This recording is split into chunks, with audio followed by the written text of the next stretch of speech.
Hey everyone, it's Mr. Burns here. I'm going to talk today about the Constitution DBQ.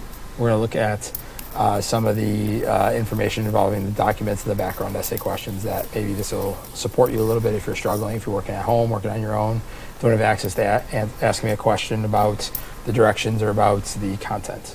Okay, remember when you start to the DBQ Online, you're going through Blackboard, you click on the DBQ Online tab here, and the link is right here. You click on that. And then eventually you'll get to the How Did the Constitution Guard Against Tyranny DBQ. The front cover looks like this. Here's your drop-down menu. And we'll be talking today about the background essay questions and the 4 documents. For the background essay questions, they're pretty straightforward on this DBQ. All the questions are directly stated in your background essay. And if you have trouble or you forget your background essay, which is in handout number 5 of your packet, you can find it here. When you're looking at your questions, the first 4 questions are directly stated right in the DBQ background essay.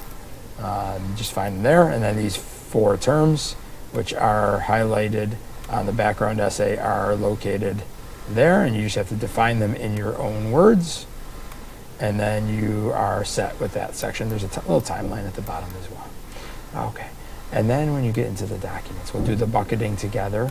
But the documents are a little bit more challenging. Don't forget you have audio support on all 4 documents along with the background essay. It gives you the source at the top right here. And then it gives you a little bit of text. This one also gives you a little graphic organizer, a Venn diagram, like we did in class, comparing the federal, state, and shared powers of our government. These are expressed, these are reserved, and these are concurrent. And one of the questions that you're going to probably have the most trouble with is question 3. How did this compound government provide double security to the people?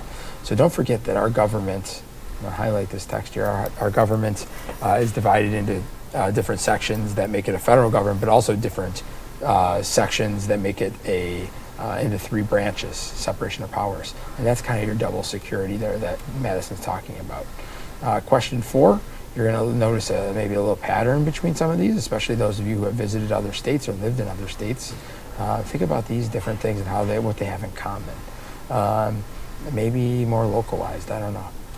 Okay.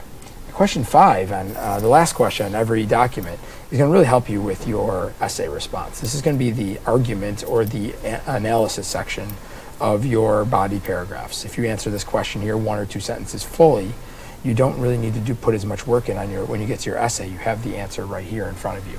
So don't forget to keep that in mind, that this answer to this question, how does the federalism, for example, for this one, guard against tyranny, that's going to be what you use in your last sentence or 2, last section of your DBQ body paragraphs.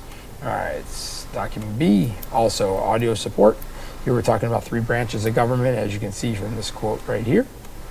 And there's also the sections of the Constitution, Article 1, Article 2, Article 3. Let's eat jelly beans, legislative, executive, and judicial.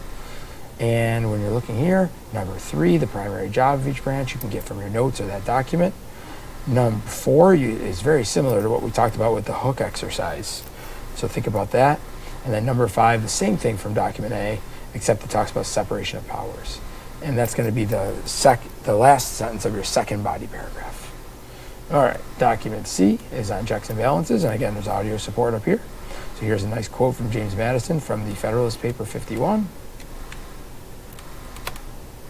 And here's a great chart that talks about the legislative branch checks over judicial and judicial checks over legislative and so on, with the executive branch as well. And for 2, 3, and 4, you're going to get your answers right from that chart. And then for question 5, the same thing. How did this guard against tyranny, checks and balances? All right, document D, you got a nice little quote from the Constitution here about Article 1 of the Constitution, the legislative branch being divided into 2 parts, the House of Representatives and the Senate, one based on population, one based on 2 per state. And some of these questions, like 4 and 5, you might need to analyze and provide a little background information from what we talked about in class. And then question 6 here at the end, the same thing. Last sentence of your body paragraph, if you answer it fully here, 1 or 2 sentences, you will be good to go on your essay response. Okay. Don't forget audio support on this as well. And I hope this is helpful in your analysis of the documents. If you have questions, of course, bring them to class. You can see this video as many times as you need to.